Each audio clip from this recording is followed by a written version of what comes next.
Bienvenidos, bienvenidas, cuánta energía que hay en este lugar, qué buena mezcla intergeneracional que se fue dando.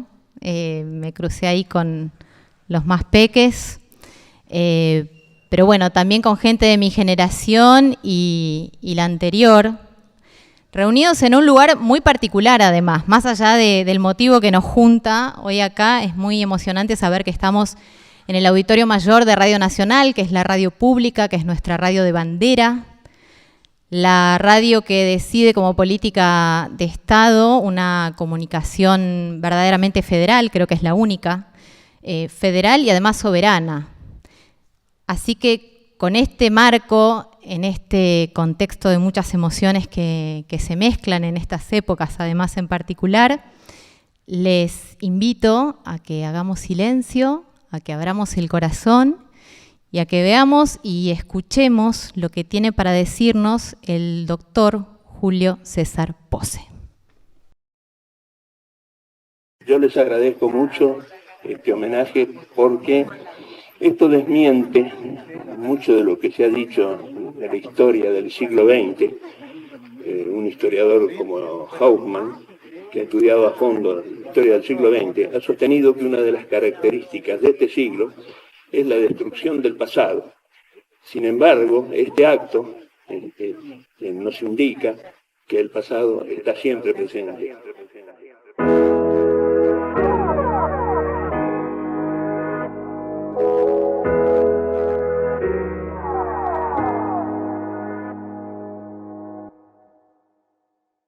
Muy fuerte, sí, podemos aplaudir.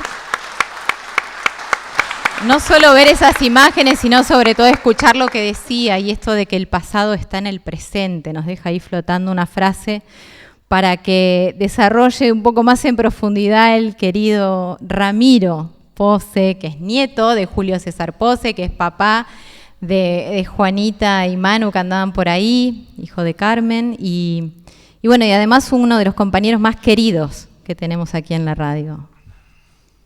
Rami.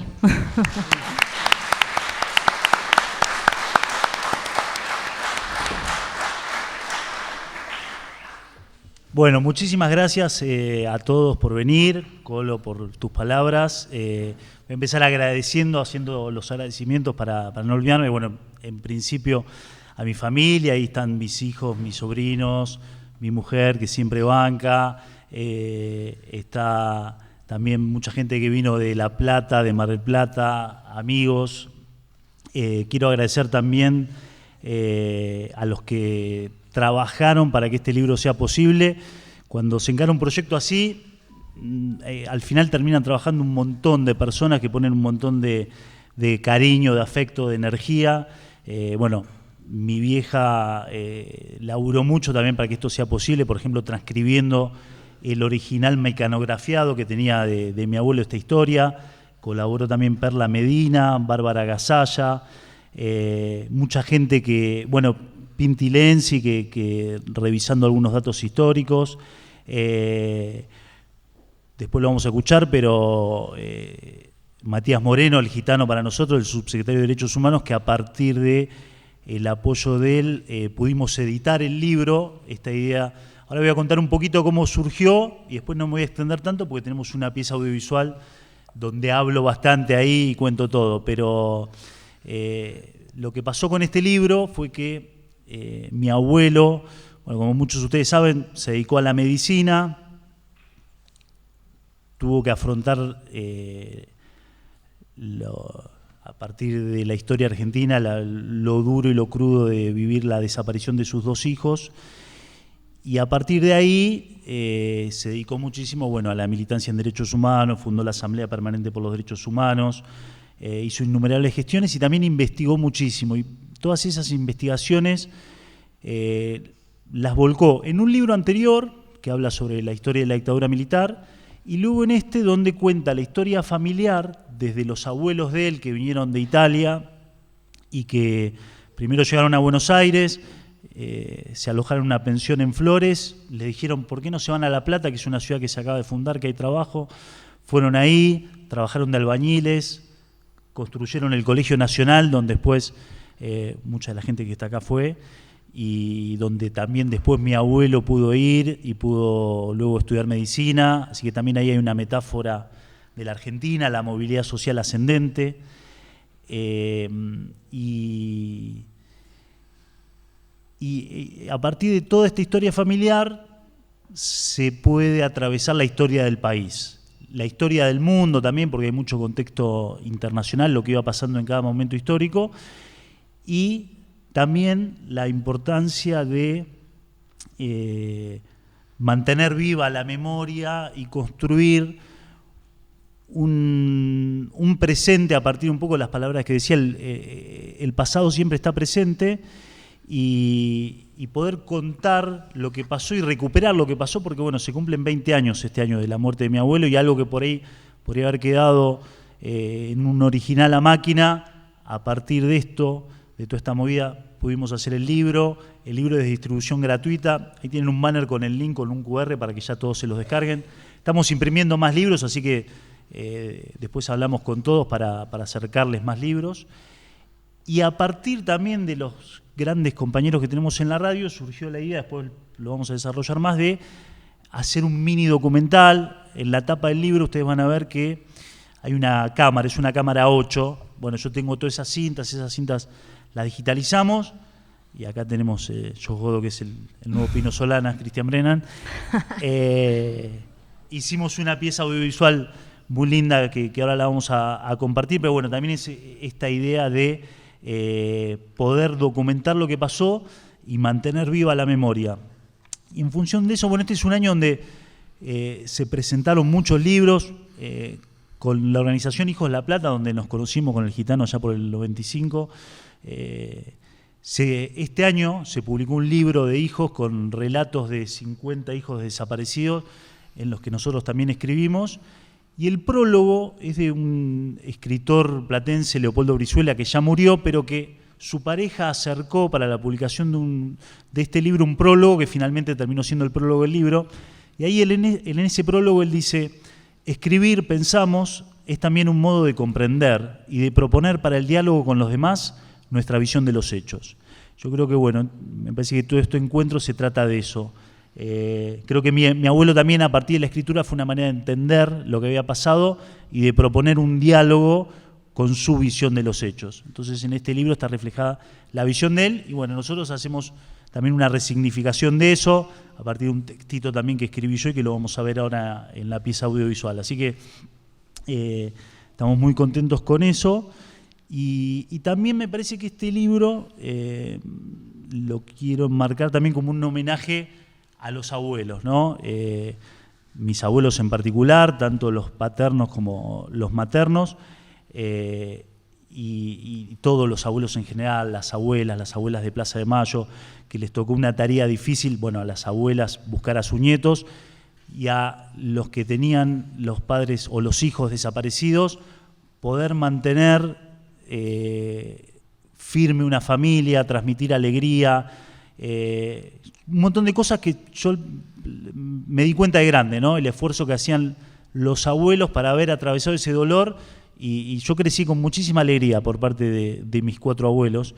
Y también quiero traer a colación de esto, bueno, están acá presentes mis primos, está Fernanda Raberta acá presente, y está Jorge Areta, que este año también murió mi abuela, Nelly Tachi de Segarra, y mi primo Jorge, que también es poeta y que es hijo de Joaquín Areta, que escribió la poesía Quisiera que me recuerden, se tomó el trabajo de editar un libro con poesías de mi abuela y un montón de textos, entonces también es un homenaje para ella, así que parece que es importante mantener viva esta memoria, y bueno, con estos libros y con todas estas movidas que estamos haciendo, mantenemos esto en un contexto difícil, donde estamos llegando a un balotaje con una alternativa que es negacionista, así que también esto lo marcamos en este escenario político, ¿no? De un acto en contra del negacionismo y seguir contando nuestra historia. Y agradezco, bueno, también a las autoridades de la radio, al área digital que está transmitiendo en streaming en este momento, así que se puede ver por YouTube este acto, que el área digital que nos ayudó con los flyers, con el banner, con toda la difusión, a las autoridades de la radio, al director, al vicedirector, por apoyarnos, por prestarnos este auditorio que es maravilloso. Así que les agradezco mucho y te paso la palabra, Colo, porque me parece que hay alguna piecita más ahora antes del video. Me gustaría, antes de compartir el video, llamarlo a Pedro Patzer, que es nuestro soñador, nuestro poeta y además una de las patas fundamentales de Nacional Doc, ¿no? Este equipo que decide que la memoria tiene que seguir a través de los archivos. Pedro, acá está. Llegaste rápido, qué bueno. Yo estiraba por miedo a que estuvieses lejos. Hola, ¿qué tal? Buenas tardes. Pedro. Bueno, qué energía, qué emoción. La memoria es como un árbol, la sostiene sus raíces, pero se conoce por sus frutos. Esta tarde estamos compartiendo los frutos de la memoria, un libro de un abuelo recuperado por su nieto, que tiene un padre y un tío desaparecidos, que han destronado a todas las cosas invisibles del olvido para transformarse en el color de la fe del presente, que siempre se parece al de la semilla, como esas semillas que son los hijos de Ramiro, Juana y Manuel. El libro que hoy presentamos es el viento que esparce la semilla de la memoria, pero también es el viento que mueve las banderas que más que nunca deben estar en alto. Nacional Doc es el espacio transmedia documental que tiene como misión custodiar y difundir nuestras identidades. Este libro, sin duda, es uno de nuestros espejos que nos ayudan a encontrar el camino cuando las nieblas del mundo nos intentan confundir. Gracias Ramiro.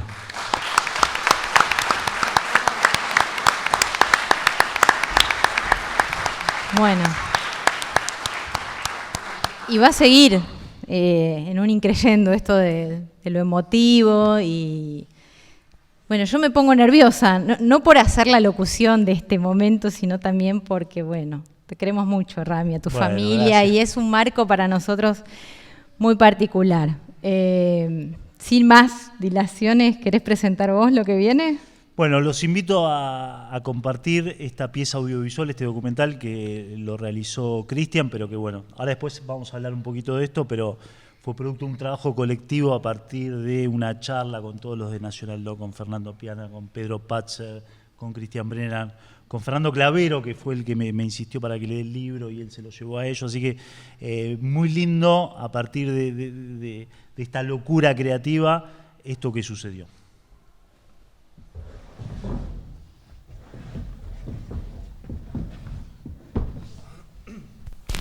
Las palabras que nos habitan. La ausencia es una realidad material, como un pozo en el pasto. Ricardo Piglia. Tardé 21 años en leer este libro. Mi abuelo lo terminó en el año 2000 y murió en el 2003. No llegó a publicarlo. Fueron tiempos vertiginosos los del comienzo del segundo milenio.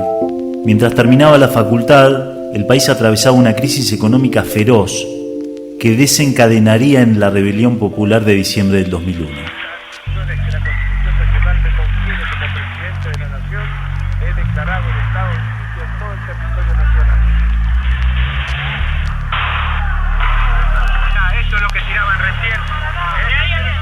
Meses después, inicié un viaje por el mundo sin rumbo claro ni muchas expectativas de futuro. Me encontraba en Dublín cuando mi abuelo paterno murió. No llegué al velorio, pero de alguna manera ya nos habíamos despedido varias veces. Julio Pose, consciente de su finitud, me había encomendado su biblioteca. Pase lo que pase, esto te lo quedás vos. Es mi mayor patrimonio. Ya había arreglado cuestiones administrativas de la herencia y me había mostrado dónde se encontraban todos los documentos importantes vinculados con las desapariciones de sus hijos, Julio Gerardo, Julito, mi tío, y Ricardo César, mi viejo. También me había dado el original mecanografiado de esta novela y algunas copias.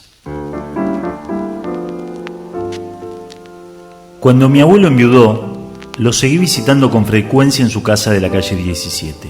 Mi abuela, Elena Mateos de Pose, había fallecido en 1997, luego de convivir con un Alzheimer que había deteriorado su memoria y su conexión con la realidad.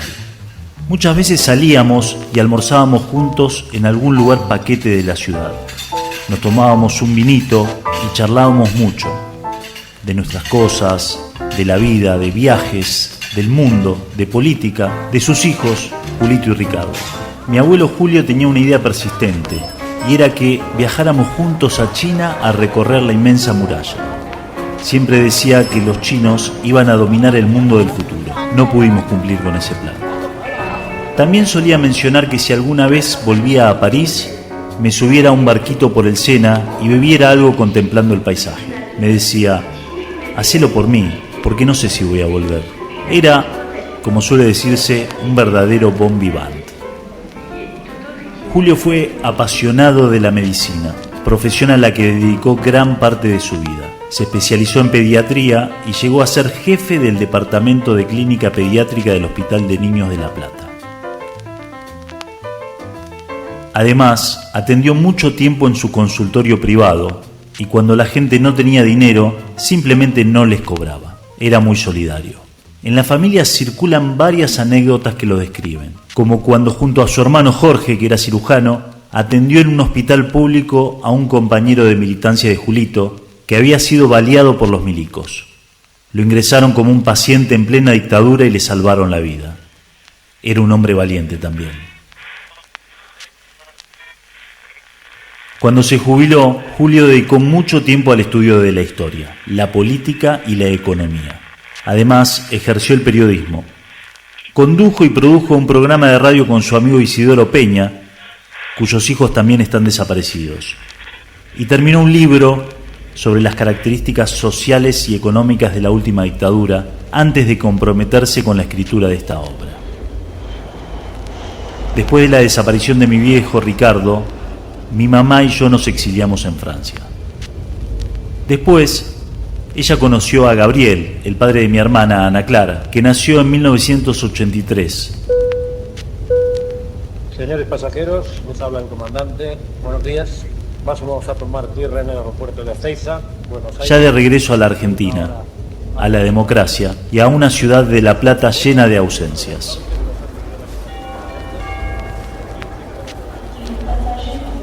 Durante los años parisinos recibimos varias veces las visitas de los abuelos, tanto paternos como maternos. Recuerdo la emoción que generaban esos encuentros. Julio no escatimaba en gastos a la hora de pasear y hasta nos organizó algunas vacaciones europeas. Ahora entiendo el esfuerzo que hacían todos para construir algo feliz en medio de la tragedia. Cuando cursé la primaria, a la vuelta del exilio, mi abuelo se aparecía en la puerta a la hora de la salida, como un superhéroe o como un prócer. De hecho, lo encontraba muy parecido a un retrato de San Martín ya adulto que ocupaba la pared de uno de los pasillos de la Escuela 45. En esa época, Julio usaba una gomina que le estiraba el pelo blanco hacia atrás y le redondeaba un jopo sobre la frente. Tenía la cara angulosa y una nariz romana, icónica de su amada Italia. Su cuerpo se mantenía fuerte, la práctica del remo en la juventud lo había dotado de brazos robustos y una ancha espalda.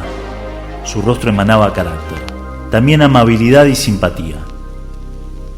Siempre andaba de buen humor y dispuesto a la charla. Muchísima gente lo saludaba. Personas adultas que habían sido sus pacientes lo reconocían e intentaban hacerle algún favor. Se negaban a cobrarle en los negocios, lo hacían pasar primero en las filas. Lo paraban en la calle y se repetía una escena. ¿Usted es el doctor Pose? Me atendió de chico, ¿se acuerda? Soy fulano de tal. Mi abuelo a veces se acordaba y a veces no, pero siempre contestaba con seguridad. Pero claro, ¿cómo creciste, nene? Era tal el compromiso de Julio con la medicina que quizás por eso el protagonista de su novela sea el doctor César, narrador omnisciente en tercera persona. Imagino en esta decisión una manera de tomar distancia de la historia, un artilugio emocional para atravesar el dolor que implica contar con riguroso detalle lo que sucedió en nuestra familia. Y es que el dolor está allí, agazapado. Lo sabemos, a veces más, a veces menos, a veces empuja y puede ser un motor, otras angustia. A veces lo enfrentamos, a veces lo escondemos, a veces nos evadimos, pero siempre está ahí.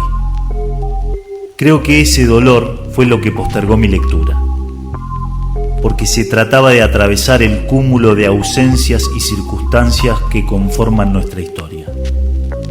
La primera barrera emocional era, real y simbólicamente, el capítulo inicial, el cual describe los secuestros de Julito y su mujer, Graciela Pernas, y de Ricardo, mi padre. Señor Ramiro Posse, le agradecemos mucho que se haya conectado. Decidí y pude leer este libro en 2021, cuando me llamaron para declarar en la causa del Pozo de Banfield, último lugar donde vieron vivos a mis tíos. Necesité ese empujón, una causa y no solamente judicial. Quedamos pocos parientes de Julito y Graciela, y sabía que había información valiosa aquí en este libro, valiosa a tal punto que algunos pasajes de su versión original forman parte de la declaración. En el testimonio también leí una poesía de Graciela Pernas del libro Pájaros Rojos, editado con el esfuerzo de su madre, Alba Ñeca Martino, en 2008. La información que voy a dar es un trabajo de reconstrucción, muchísimo gracias al trabajo de mi abuelo Julio Posse. De alguna manera, la literatura unía a la familia en un evento histórico muchos años después. En el comienzo, las lágrimas acompañaron el abordaje de Artífices de dos mundos. Me sumergí en un texto atrapante, no solo por el interés que despertaba la historia familiar, sino por dinámicas temporales, descripciones y un relevamiento detallado del contexto nacional e internacional.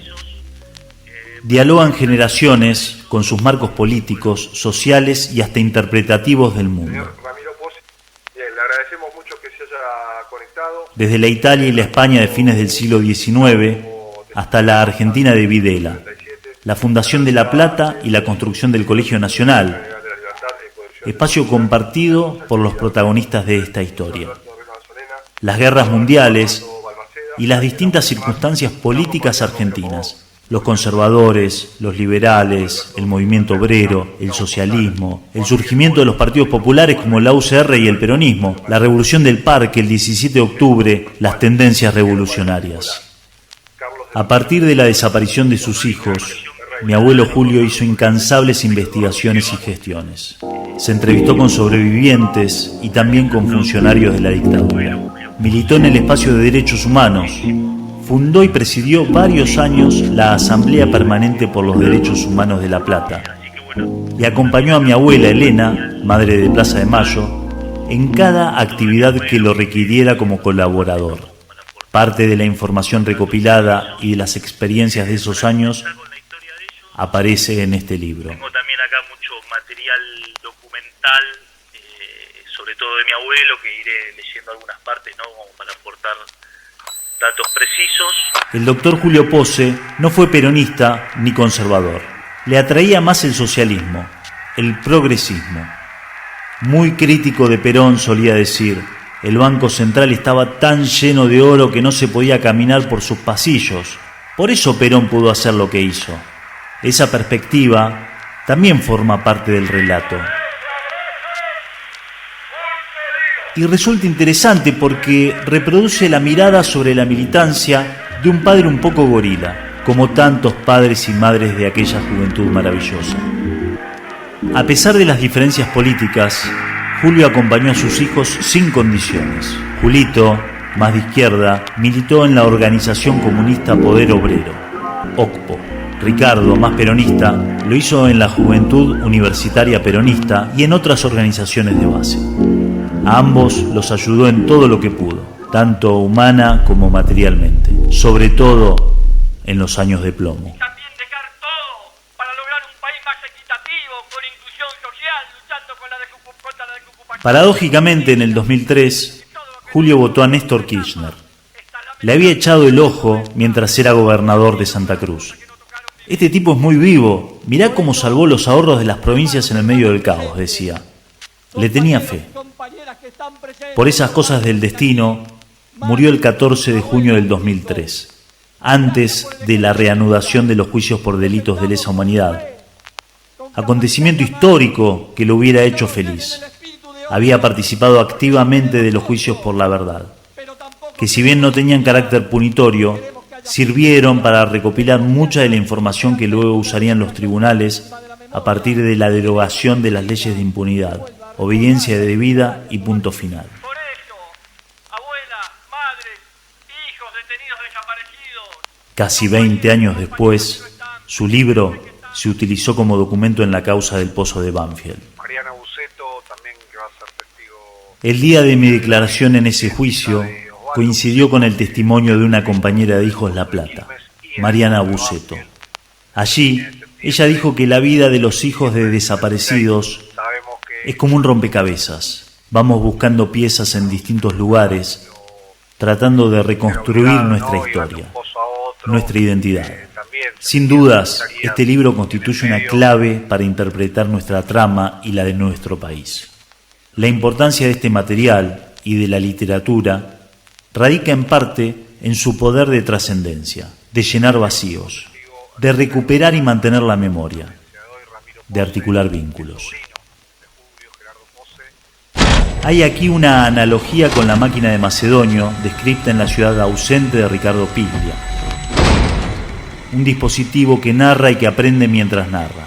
Aprender quiere decir que recuerda lo que ya ha hecho y tiene cada vez más experiencia. No hará necesariamente historias cada vez más lindas, pero sabrá las historias que ha hecho y quizás termine por construirles una trama común.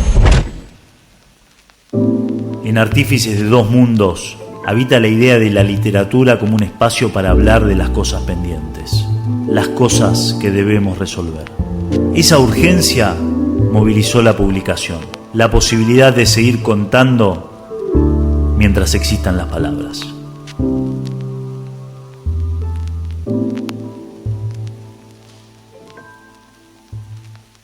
Ramiro Pose, diciembre de 2022.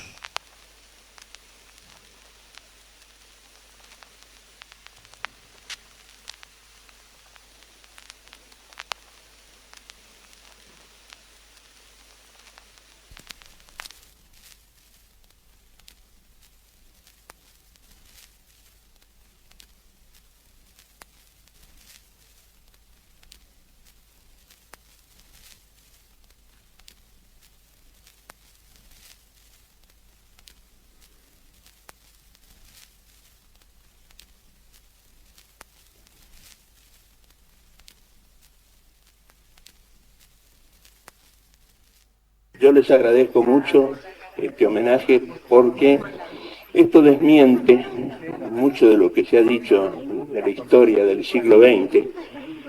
Un historiador como Hauptmann, que ha estudiado a fondo la historia del siglo XX, ha sostenido que una de las características de este siglo es la destrucción del pasado.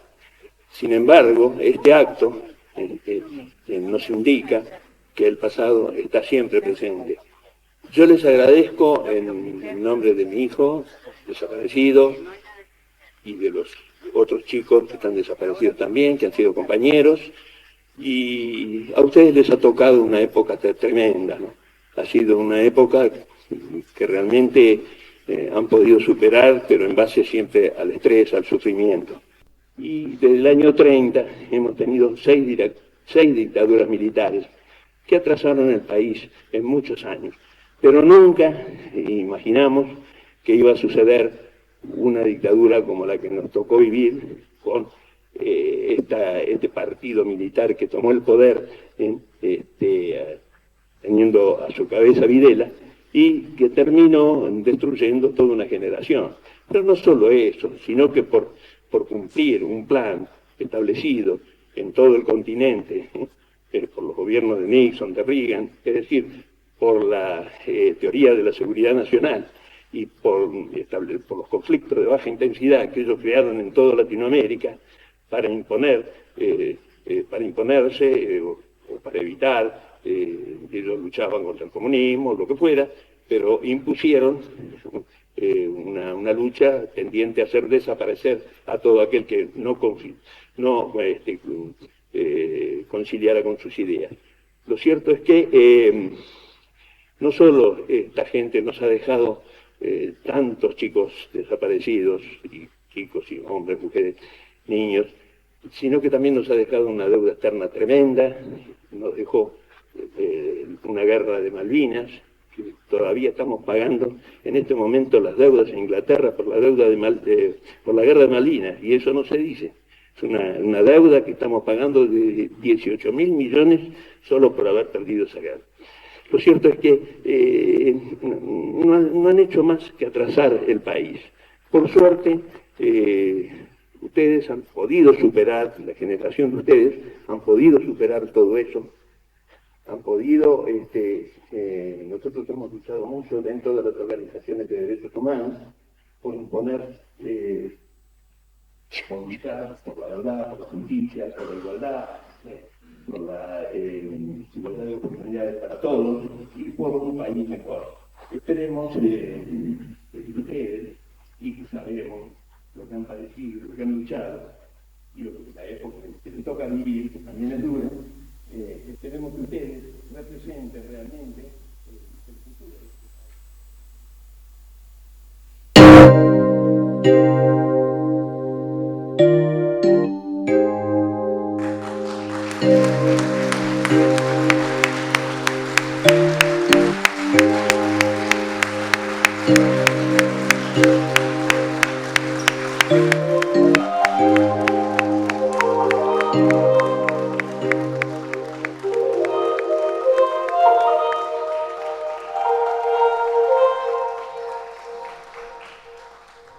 Ramiro, ¿qué se te viene a la mente y al alma después de primero haberte escuchado vos mismo con ese relato profundo y después, bueno, escuchando también ahí a tu abuelo, ¿no? Un capo, total. Sí, bueno, la verdad que fue muy fuerte ver las imágenes. La primera vez que vi las imágenes, yo tuve las cintas mucho tiempo de esta cámara 8 sin verlas, hasta que una amiga me dijo, mirá que esto se puede ver, armamos el reproductor que lo tengo en casa, que le dé, y ahí vimos estas imágenes.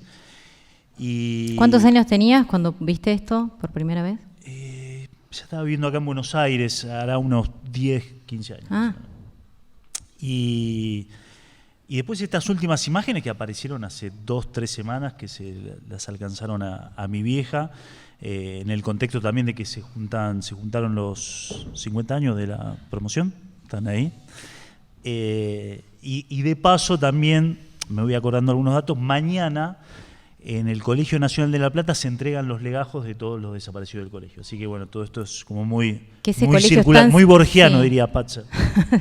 Y muy significativo, ¿no? Esa anécdota que vos contabas el otro día cuando conversábamos en la radio también, quiénes fueron los que hicieron. Claro, sí, que lo mencioné acá. Bueno, que los abuelos también. de mi abuelo construyeron el colegio como albañiles y después, bueno, pasó mi abuelo por ahí, mis padres, mis tíos, es donde empezaron a militar. Y bueno, mañana vamos a estar ahí con los legajos. Y bueno, acá lo tenemos a Cristian, que fue el realizador de todo esto, el montajista, y que además le puso, lo charlamos mucho. Yo recién charlaba, voy a sacarle un poco de dramatismo a esto, charlaba con la mujer de Cristian recién, que le decía, che, ya está cansada, ¿no?, de escuchar esto. Sí, Cristian lo pone como 20 veces, yo también. Porque esto, bueno, lo fuimos editando, trabajando, ya estaban todos cansados de escuchar al doctor Pose, pero bueno, la verdad que estamos muy contentos con el laburo. Sí. Grande Cristian, ¿eh? No, hace 20 años... No, gracias. Cristian Brennan.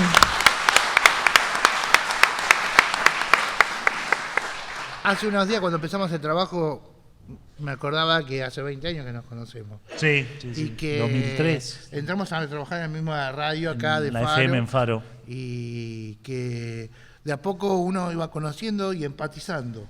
Y en esto de empatizar, uno cuando ve las imágenes en movimiento empieza a empatizar más.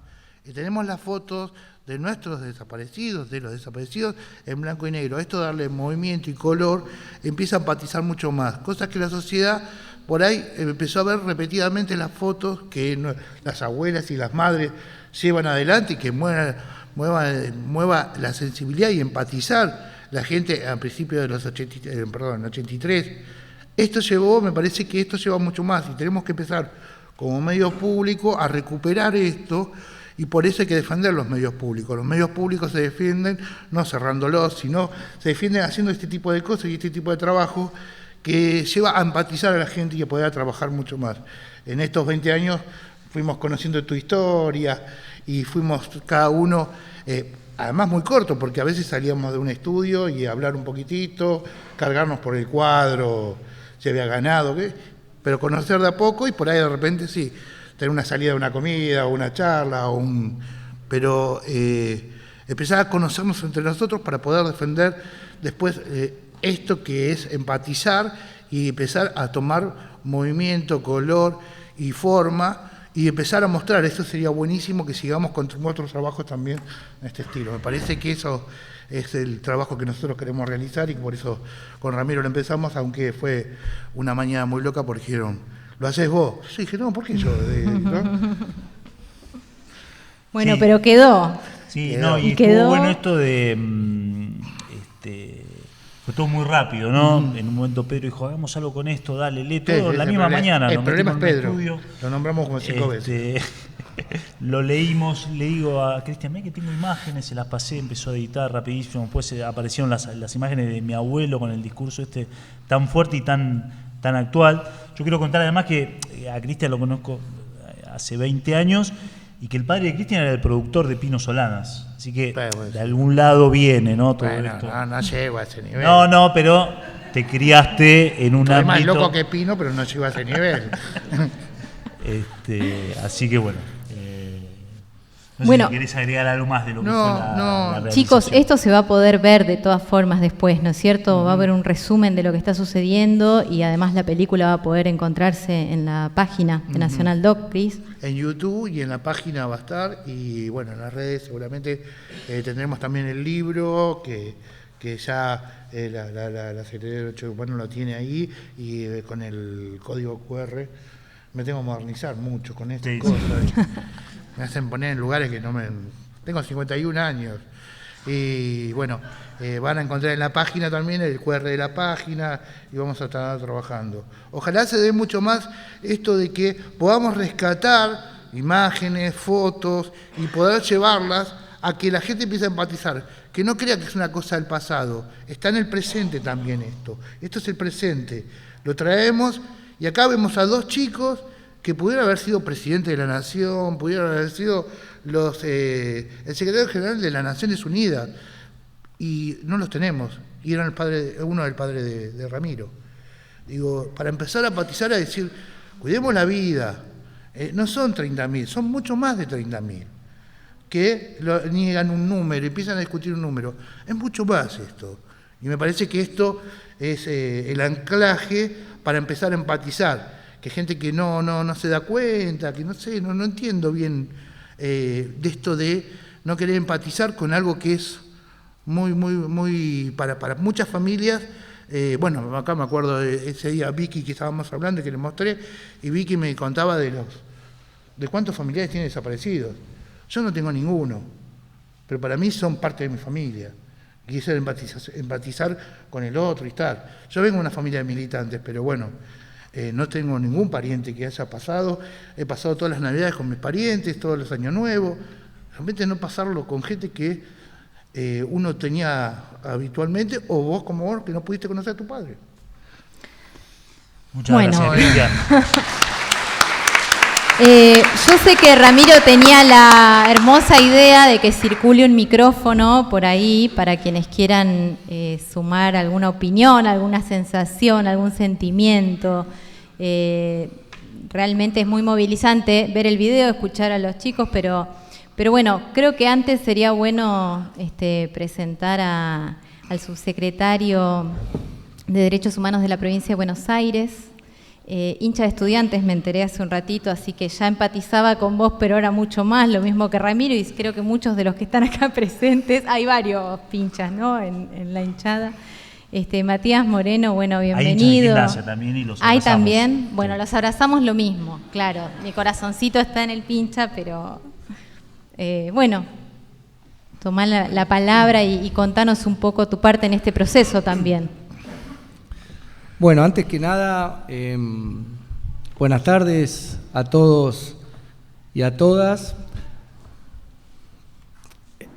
Iba a empezar por un lado, pero ahora que hablaron del tema futbolístico y que me parece también tiene que ver con la identidad, soy y me autopercibo hincha de Estudiantes de La Plata justamente también por mi abuelo, porque si tendría que seguir el mandato paterno, tendría que ser hincha de River, pero bueno, la historia nos llevó a nuestra familia a volver a la ciudad materna de La Plata y en función de eso, mi abuelo es el que cumplía de alguna manera esa figura paterna, que viendo el documental tenía el mismo discurso que Julio, era de aquellos conservadores que sostenían que en el 45 el general Perón había encontrado las arcas del Banco Nación llenas de lingotes de oro, obviando, o por ahí asimilando también esta cuestión del conservadurismo con algunas teorías eurocentristas que fueron hegemónicas, para explicar, por ejemplo, el 17 de octubre, que tenían que ver con Gino Germani y las masas disponibles, etcétera, etcétera, hasta que por suerte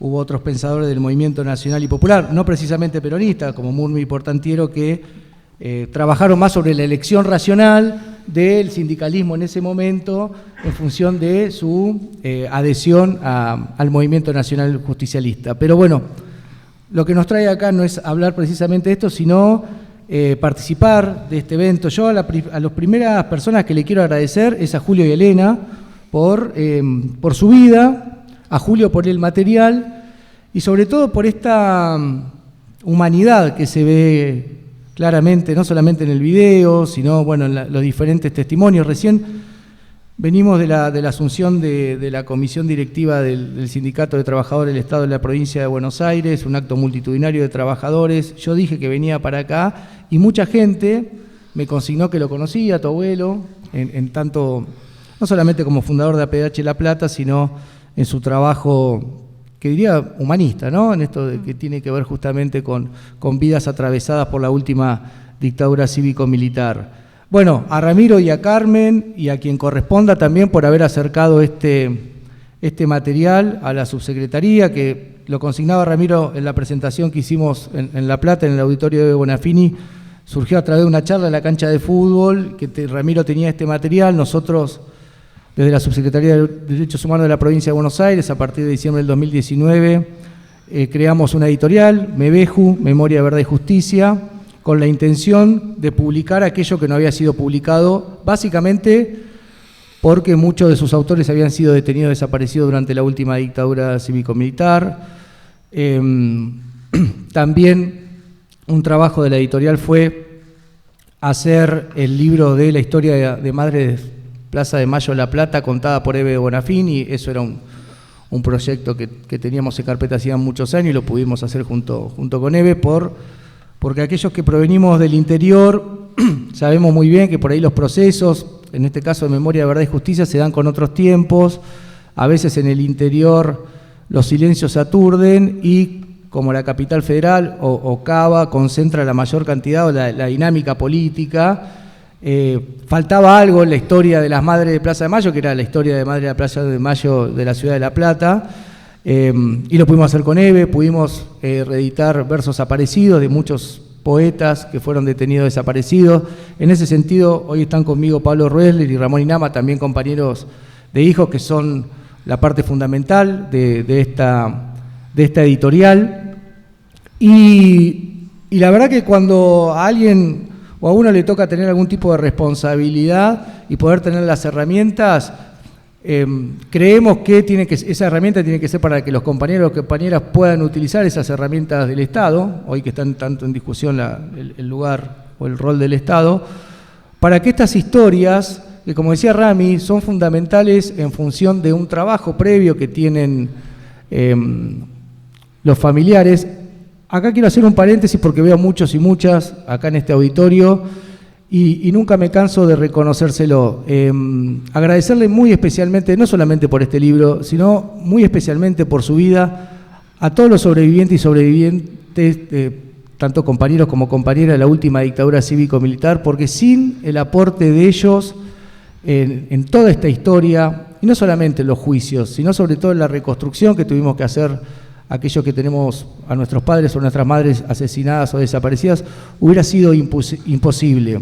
La figura del sobreviviente durante los últimos 40 años siempre fue bastante cuestionada por muchos aspectos, incluso dentro del movimiento de derechos humanos, y la verdad que sin el compromiso que tienen los sobrevivientes para acercarse cada vez que se lo requieren en los estrados judiciales para contar no solamente su historia, sino la historia de aquellos compañeros y compañeras que hoy no están. Y después, el acercarnos a nosotros, historia de vida de nuestros padres, es de una gratitud incalculable que yo siento siempre que tengo que agradecerlo cada vez que tenemos alguno de estos actos públicos, porque sin ellos hubiera sido imposible, en términos afectivos e históricos para la reconstrucción de la vida de nuestros padres y también en términos jurídicos, porque nosotros, a partir de la anulación de las leyes de obediencia de vida, punto final, y los indultos, hubo que probar los determinados delitos penales que había cometido la última dictadura cívico-militar. Dicho esto, en esto que contaba Ramiro, de ser detectives de la memoria, ¿no?, en reconstruir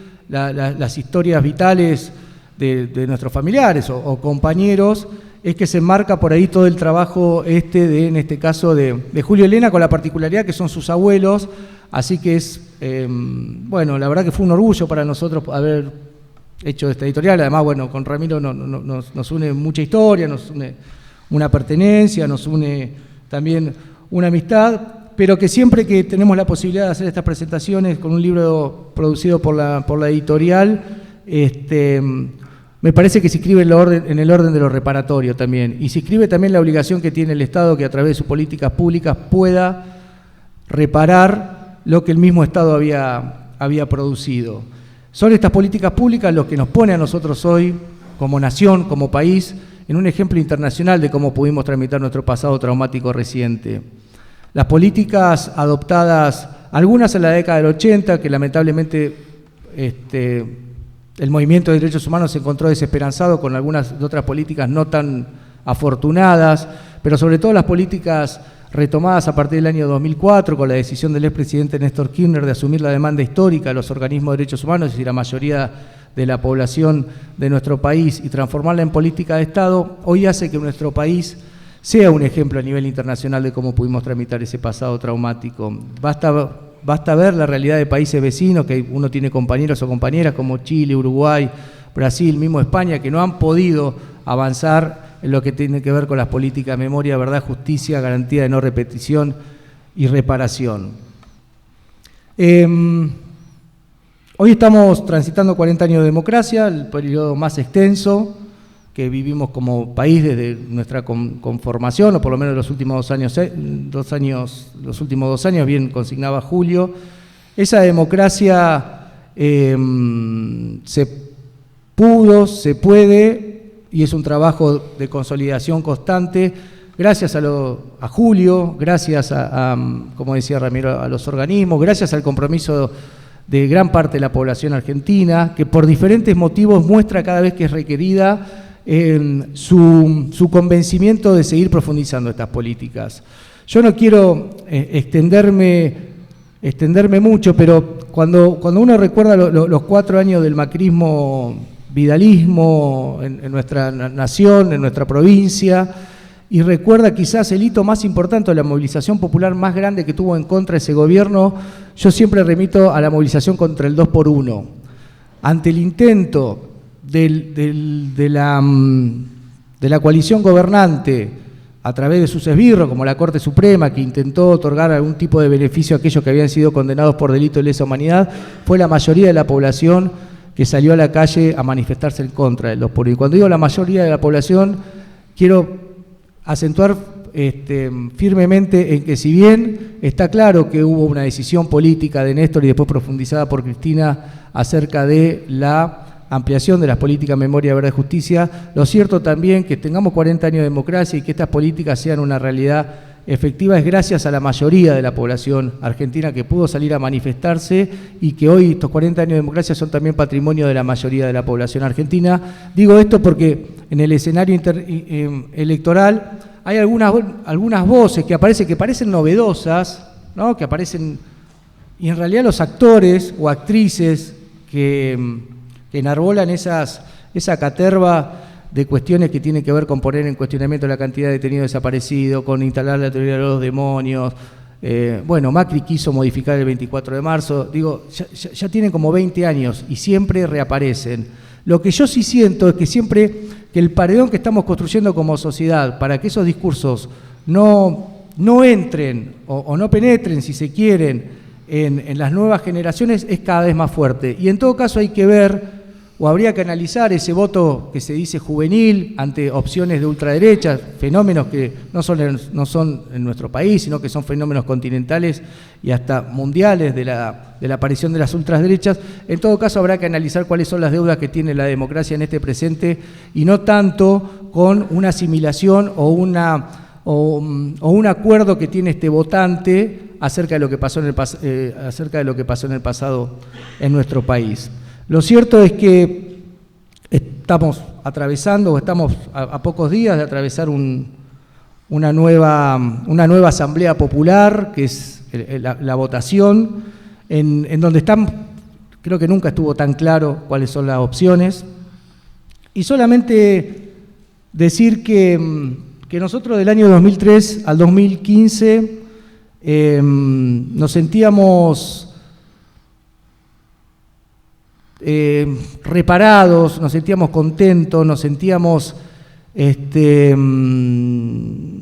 no sé cuál sería el sentimiento, porque fueron sentimientos muy fuertes, con todo lo que tenga que ver con las políticas Memoria, Verdad y Justicia. Cada vez que nos encontramos en la sentencia por un juicio, cada vez que un centro clandestino de detención era transformado en un espacio de memoria, cada vez que se encontraba un nieto o una nieta, cada vez que se brindaba el apoyo al equipo de antropología forense, pero también nosotros nos sentíamos contentos y felices cuando durante esos años se otorgaba la asignación universal por hijo para que nuestros pibes y pibas puedan tener una cobertura, cuando nuestros viejos y nuestras viejas cobraban aumentos jubilatorios dignos, cuando la clase trabajadora de nuestro país cobraba salarios que le ganaban a la inflación.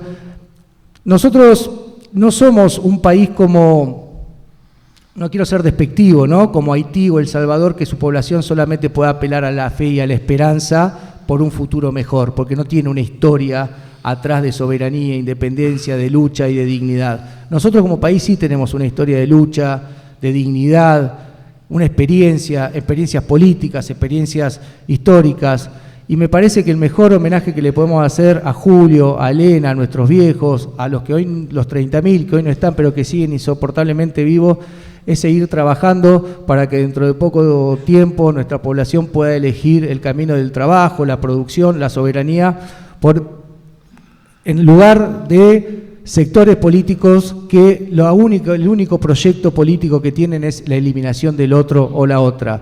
Los compañeros que hoy no están, pero que siguen insoportablemente vivos, pusieron el patrimonio más grande que tiene un ser humano, que es la vida, en función de los demás. El mejor homenaje que podemos hacerle nosotros es justamente seguir trabajando, militando, apoyando desde el lugar de donde sea a proyectos políticos que tengan que ver con la vida y con la ampliación de derechos. El día que podamos construir esa patria que todos soñamos, con mucha más justicia social, con mucha más soberanía política y con muchísima más independencia económica, seguramente será el verdadero homenaje que le podemos hacer a estos compañeros que, vuelvo a repetir, hoy no están pero que siguen insoportablemente vivos. Muchísimas gracias. Matías Moreno, subsecretario de Derechos Humanos de la provincia de Buenos Aires. Muchas gracias. Bueno, Ramiro tenía como idea esto de que quien quisiera sumar su voz lo hiciera. Sé que anda por ahí dando vueltas un micrófono inalámbrico para quien quiera sumar, ¿no? Decir algo, lo que sientan, lo que se les venga a la mente y al corazón. Facu, ¿vos tenés por ahí el micrófono? No sé si hay alguien que se anime a hablar. No es inalámbrico. Pensé no importa, que queda sí. bien. Sí, bien. Facu. ¿No? Si no, podemos seguir adelante con un abrazo que se viene. Ahí hay alguien. A ver, ¿cómo es tu nombre? Hola, buenas tardes. Buenas tardes.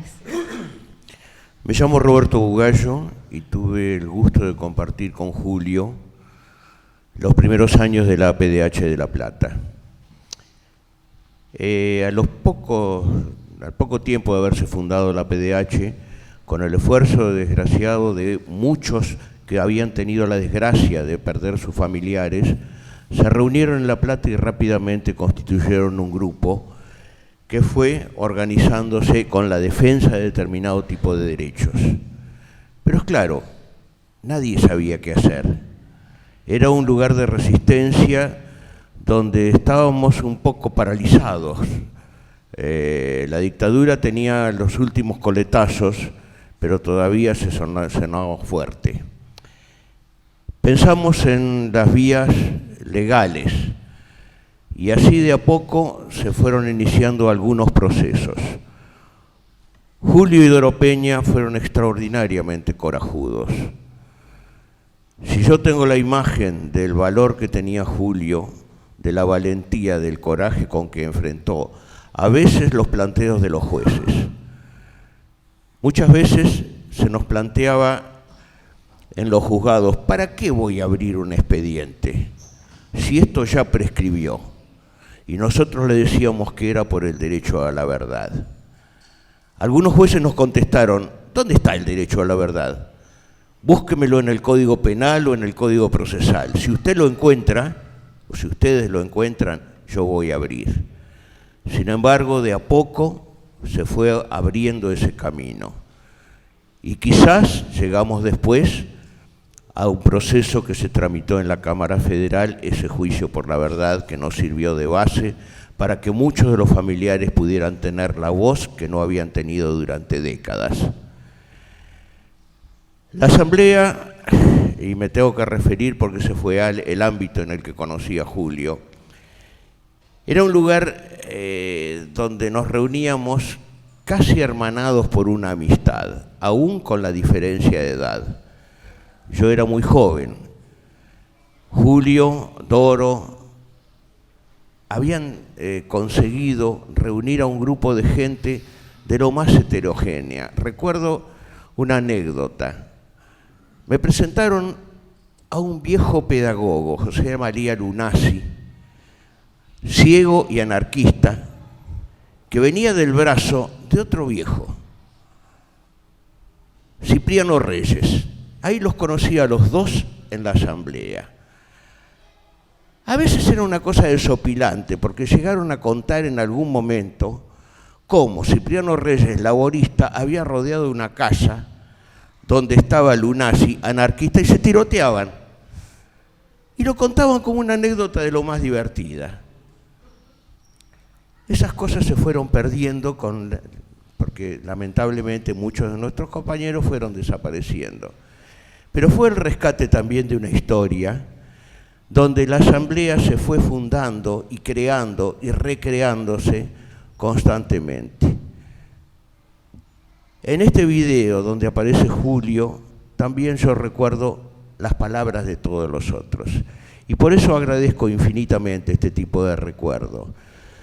Si hoy en día los estados tienen la obligación de respetar, de investigar, de reparar, la reparación es también la apelación a la memoria histórica. Y esto es parte de esta memoria. Gracias. Muchas gracias. Bueno, muchas gracias por ese aporte que tanto tiene que ver también con la memoria, ¿no? Y con el aprendizaje para las generaciones nuestras. Rami, bueno, si no hay nadie más que quiera agregar algo en este ratito, yo diría que es momento para que los artistas que siempre nos ayudan a caminar mejor y a respirar mejor aparezcan. Hablo en plural, aunque quiero presentar a Carmen Sánchez Viamonte y darle un fuerte aplauso por ese abrazo de música que nos trae. Bueno, muy joven, pero una vieja conocida, Rami. Sí, Carmen. Quiero mencionar algo sobre Carmen porque, bueno, acá está la familia, los padres, Diego, Rina, que cuando contábamos esta situación de que los hijos vamos armando nuestra identidad, la figura de nuestros padres, con anécdotas, con retazos, con una imagen, con una foto, el padre de Carmen, Diego, que está ahí, que aparece en ese video, pero bueno, está en la versión larga, apareces vos, Diego, en ese acto.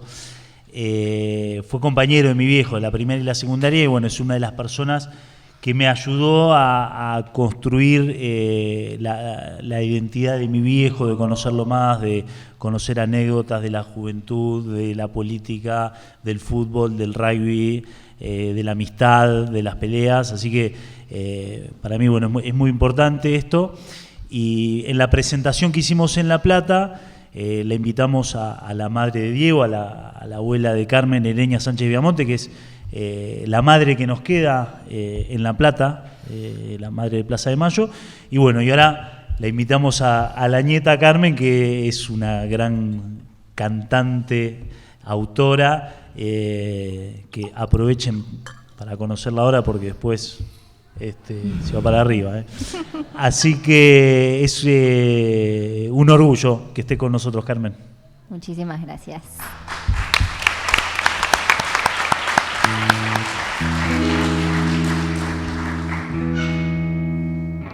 Acá el parlante está un poquito bajito. Un poquito más, por favor. Ahí va, muchas gracias. Bueno, es muy emocionante para mí estar acá, así que después voy a decir unas palabras, pero primero voy a intentar cantar después de haber llorado escuchándolos.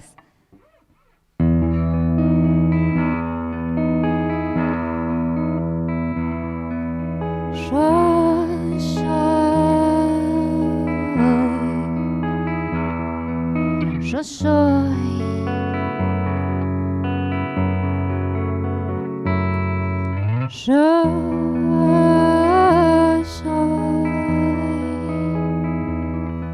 Yo soy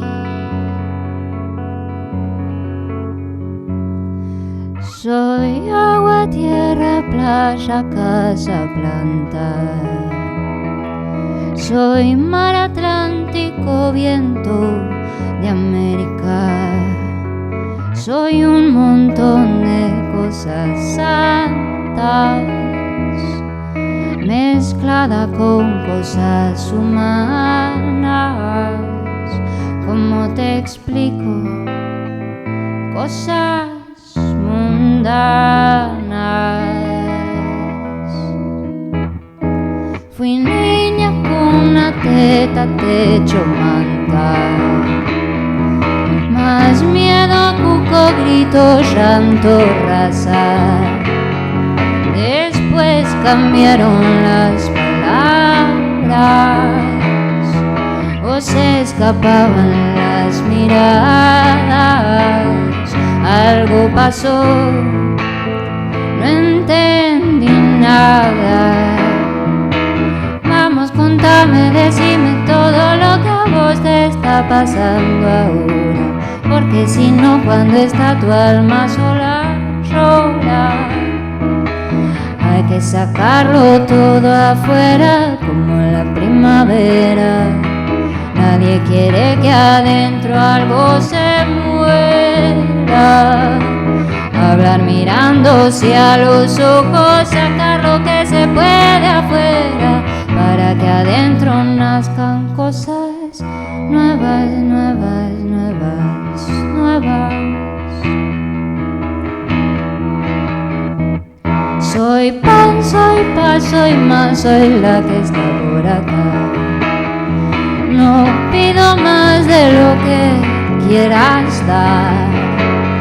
Hoy se te da y hoy se te quita, igual que con la margarita, igual al mar, igual la vida, la vida, la vida, la vida. Y vamos, contame, decime todo lo que vos te está pasando ahora, porque si no, cuando está tu alma sola, llora. Hay que sacarlo todo afuera como en la primavera. Nadie quiere que adentro algo se muera. Hablar mirándose a los ojos, sacar lo que se puede afuera, para que adentro nazcan cosas nuevas, nuevas, nuevas, nuevas, nuevas, nuevas, nuevas, nuevas.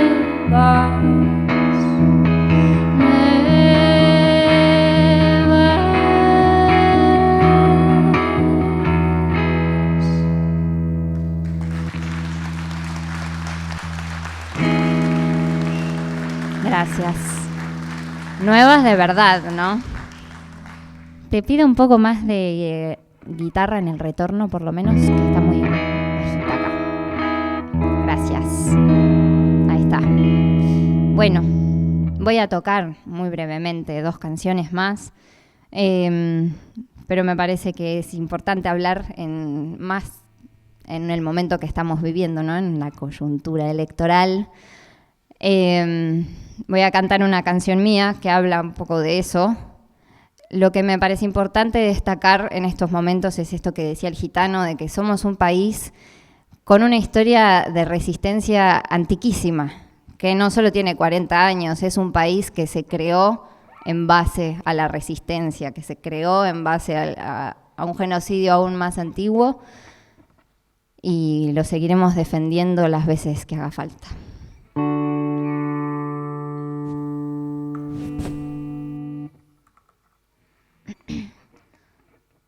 Piñas al aire, yo me quedé sin voz. No tengo tiempo y me duele el pecho. No contestas, no contestas. No contestas, no contestas. Piñas al aire, nadie les enseñó cómo se ama, solo quieren ser Dios. Vuelven atrás, vuelven atrás. Vuelven atrás, vuelven atrás. Me pregunto qué clase de tonta soy. En tu imagen de todo. Y de paso, ¿dónde estás vos? Tipa viva, impenetrable, te soplo y te caes. Piedras, piedras, piedras en el camino, pierden, pierden, pierden, pierden el filo. Lloro, lloro, lloro y después te miro. No vale la pena. Quieren, quieren, quieren ser más perfectos, pero no saben mirarse adentro. No me dan vergüenza los sentimientos, no los mereces. Miedo, odio, miedo, veo en tus ojos. Ya me cansé de vivir esta historia. Quieren venir a reventarlo todo, no los dejaremos.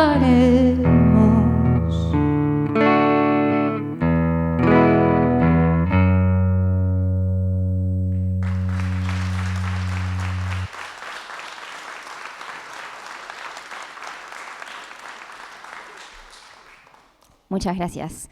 Bueno, voy a tocar la última canción. Como decía al principio, es muy emocionante para mí estar acá. Con Ramiro no solo compartimos familias de alguna forma, nuestros padres comparten una amistad muy vieja ya. Carmen, mi tocaya, es para mí una tía. Y también fui al Colegio Nacional y de hecho ese video en el que aparecía Julio es en el patio que por mucho tiempo fue el Patio del Sol, y hace poquito, hace unas semanas, lo bautizaron y hay una placa, se llama ahora el Patio de la Democracia. Me parece muy importante seguir trayéndole a las nuevas generaciones la relevancia de todo esto.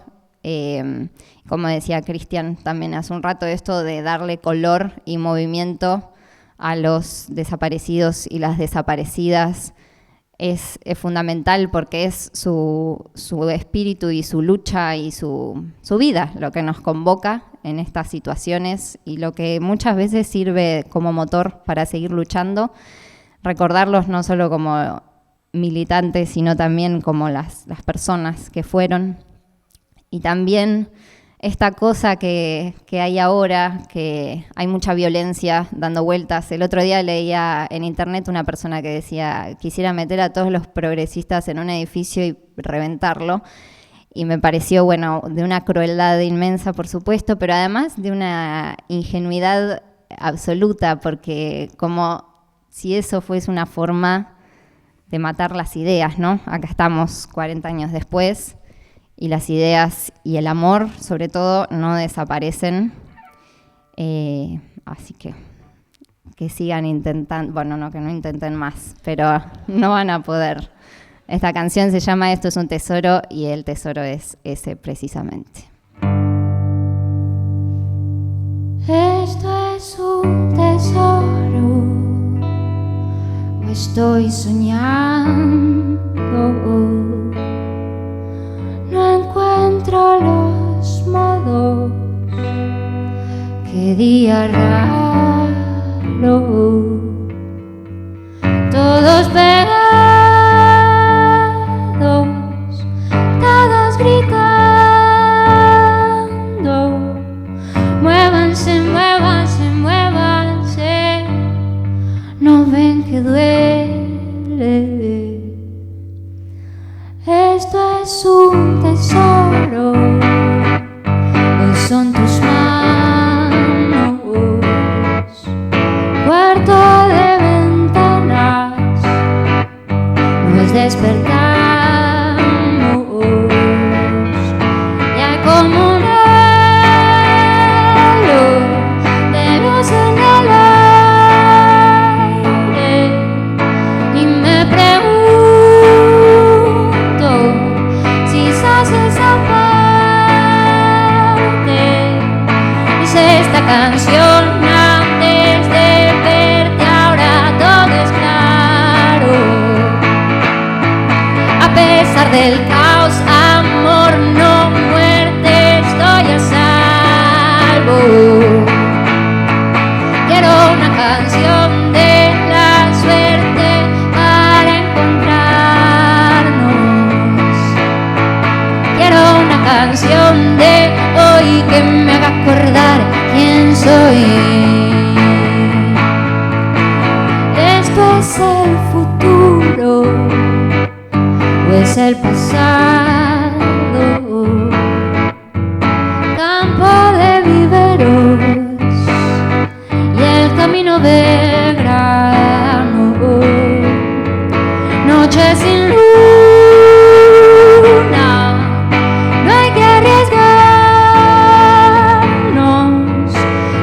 Son lobos y somos solo lo que sembramos. Esto es el invierno, o estoy llorando.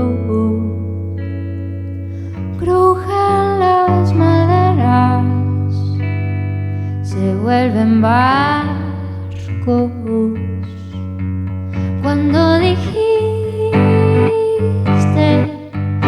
no te preocupes, y me sellaste con oro los frascos rotos. canción antes de verte, ahora todo es claro. A pesar del caos, amor, no muerte, estoy a salvo. Quiero una canción de la suerte para encontrarnos. Quiero una canción de hoy que me haga acordar quién soy. Esto es un tesoro. Esto es un tesoro.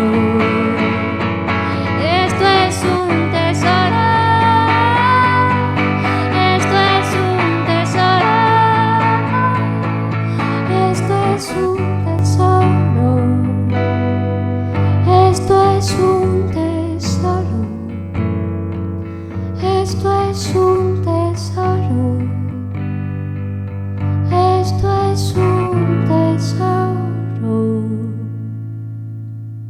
Muchas gracias. Carmen Sánchez Viamonte. Esto es un tesoro, claramente, encontrarnos acá y todo lo que sucedió esta tarde, noche. Carmen, hay un disco ahí dando vueltas que se puede escuchar, que pueden acceder a él, ¿no? Así Está es. ya en las plataformas, aprovechemos para contarlo. Bueno, también. muchas gracias. Sí, hay varios discos si quieren buscar, pero la semana pasada saqué uno nuevo que se llama Mala, así que bueno, está disponible en todas las plataformas. Ahí está. Bueno, gracias de verdad, gracias Un a placer. todos, gracias. Rami, ¿cómo te sentís? Muy bien, En este muchísimas cierre. gracias a todos. Yo no quiero hablar más, la verdad, solo agradecer que hayan venido y bueno, agradecer a todos, a la familia, a los invitados, al Gitano, a Cristian, a Carmen, a vos, Emiliana Merino, que también sos una gran compañera de la vida, amiga y también compañera de trabajo. Así que muchas gracias. Bueno, gracias a todos por venir, gracias a todos los técnicos que trabajaron para que esto se pueda transmitir vía streaming. Sepan que en unos días nada más van a poder acceder a todo esto en YouTube de Radio Nacional. Gracias.